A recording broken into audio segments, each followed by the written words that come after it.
Hello there everybody, I'm Mr. GamePie, and welcome back to Let's Play Sonic Riders Part 11. We're in the second episode of our mission adventure, and yeah, we're doing the store missions for Egg Factory now. Alright, so we've got some pretty standard stuff with a trick-based challenge here at the beginning. Egg Factory doesn't have a whole lot of ramps, and in fact, that's something that you're going to be finding throughout a lot of these levels, is that you really don't have a whole lot of options for doing tricks off of. Although right there I actually missed quite a few. On both sides of that hallway are ramps where you can get a couple small tricks off of them. I don't think I mentioned this yet, but other than the really big ramps that launch you far no matter whether you have the big jump going on or not, there are two other kinds of jumps in this game. There are ramps that connect to the sides of walls that you'll go up and then maybe do a flip or two off of. These usually lead to like shortcuts, like flight rings and grind rails for speed characters. But then there are also certain ramps that are just sort of fall-offs, that if you charge up a jump, you can launch yourself off of and do tricks off of. But if you don't charge up a jump, it won't do anything, you'll just fall off of them. Utilizing both of those to their maximum effectiveness is very important in doing the trick missions correctly.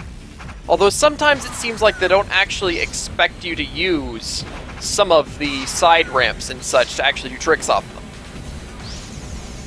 Also, the flight ramp off the drop-off over there is surprisingly difficult to hit. It's actually one that I cannot consistently do.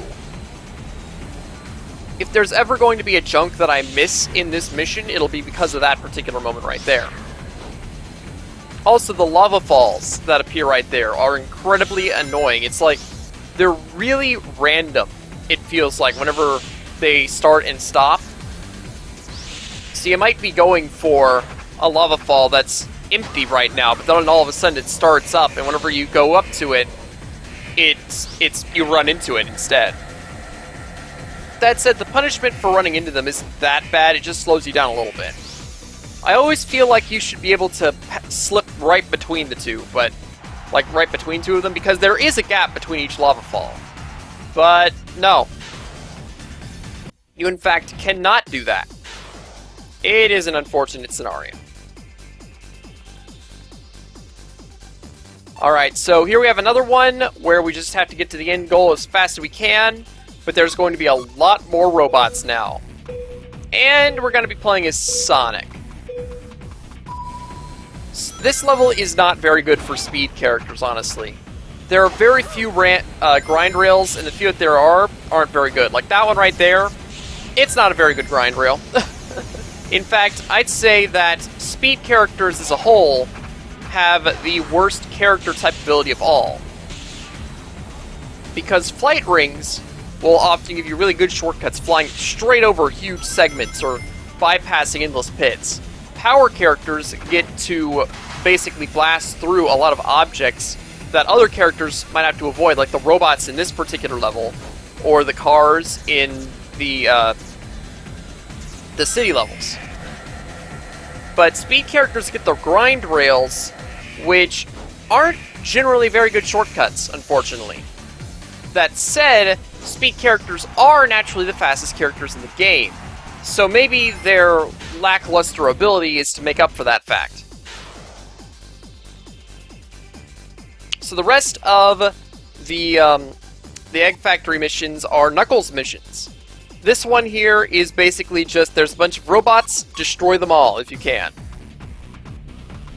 And this is one that I've never been able to get the gold rank on, unfortunately, because I just don't know where a bunch of the robots are. Like, you'll see me in this run, I get a bronze rank, and that's as good as I've ever done, because I hit every single robot that I see. But there must be just some area that I can't figure out where to go to, because I don't know where the rest of the robots are.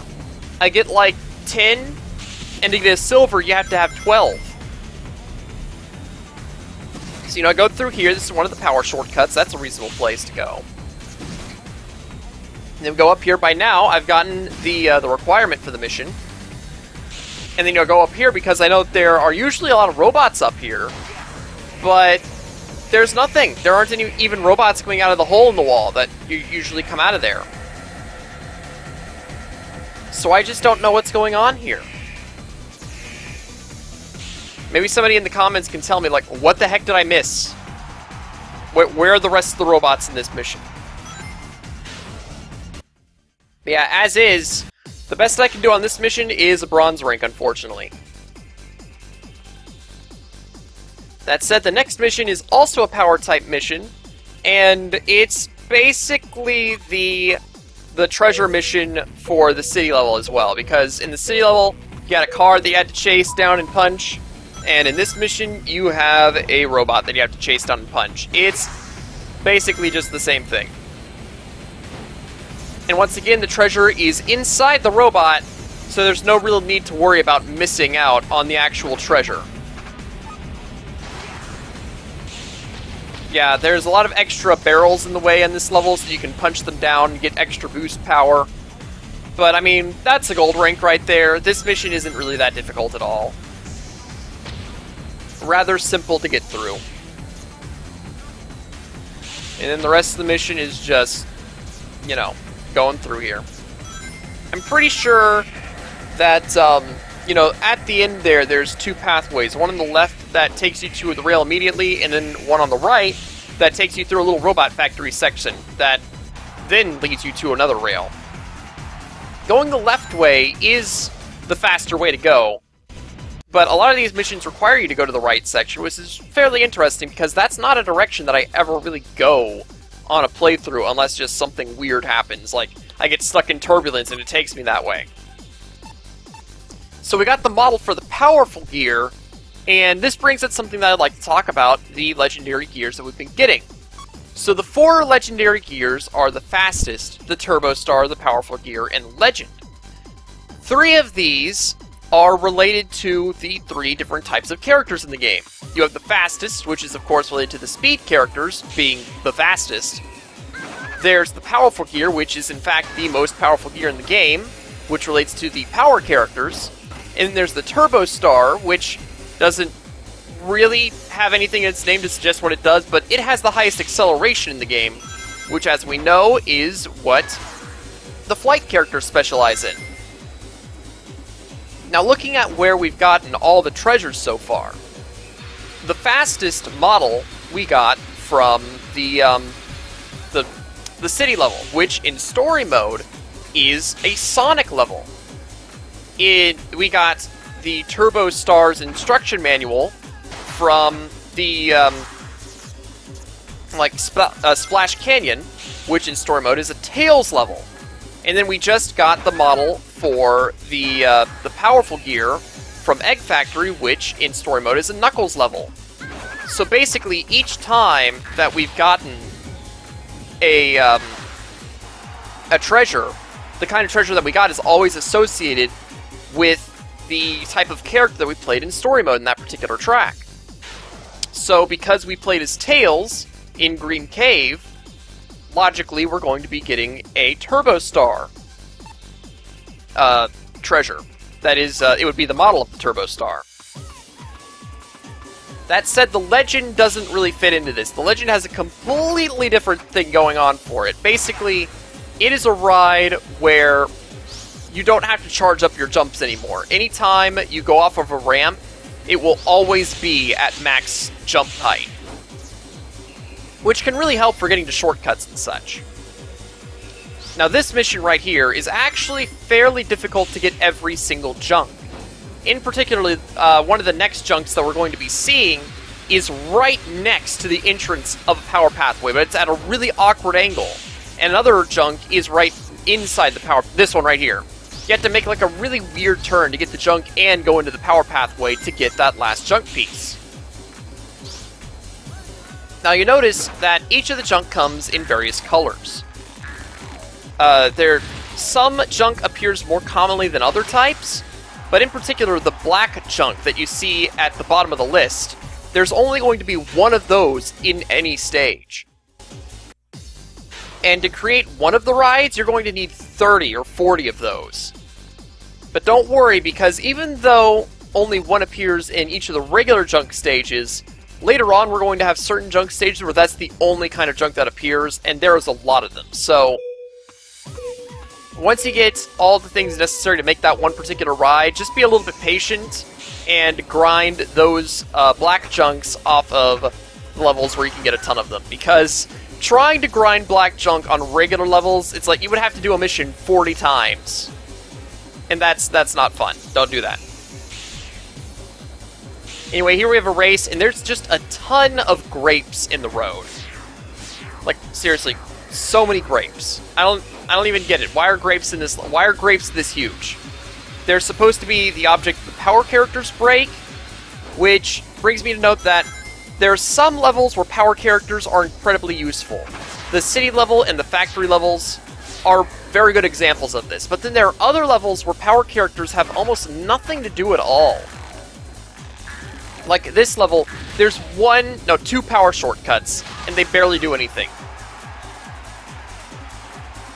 I'd say that, technically speaking, every type of character is about balanced, because there's generally like one level where each one is really useful, and then there's other levels where they're almost useless.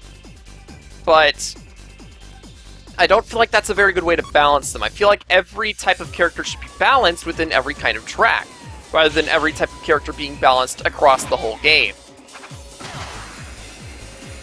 Oh yeah, we got more rail grinding, but this one is actually a lot easier because there aren't that many chains of rails in this level, and there aren't actually that many extra rails to be added to the level. Like, there was one right at the beginning, then there's these two that are added, and I'm pretty sure that these are the only rails. There were only like 3 extra rails added to the level. So it doesn't feel like there was a whole lot of work put into this particular mission, but I assure you that the next mission will have a lot of work put into it. It's actually one of my favorite missions in the game, even if it is one of the more difficult missions in the game. Also notably, if you hit a spider web, it doesn't matter where you were in the trick, whenever you hit the spider web, you will always land correctly. Which helps a lot in the Amy trick mission at the beginning of the missions. Alright, so here's one of my favorite missions in the game. It's a mission where you have to go through a ton of flight rings. 19 in particular to even get the bronze rank. And let me tell you, there are a lot of flight rings to go through. There's actually more flight rings in the level than is necessary to get gold rank, which is a little bit odd, all things considered, because usually you have to do things perfectly to get gold rank. But yeah, just look at that. We're going to be flying through almost the entire level, and I love it. That said, things get pretty difficult, especially if you're trying to grab the treasure in the level. It'll be showing up here pretty soon, but you know, this is the section where the centipedes take you through the cave. But here in this mission, no, you're just flying through the cave on your own. There we go, that's the treasure. It's a little bit hard to grab the treasure and then carefully manage your vertical angle so that you hit the flight ring afterwards. Flight rings can be a little bit finicky. Also, here's the 3 extra flight rings. So, yeah, if you ended up missing the last 3 flight rings of that big chain, then there's 3 extra flight rings for you to get there at the end.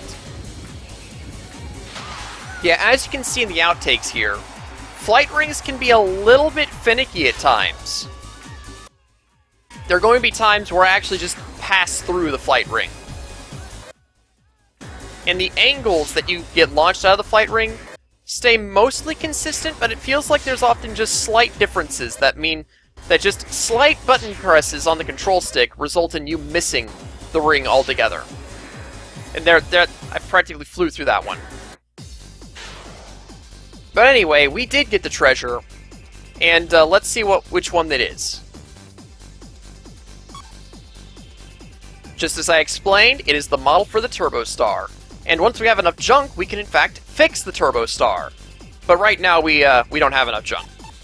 So yeah, that's that, and until next time, I'm Mr. Game Pie, see you later whenever we do the last regular track of the game.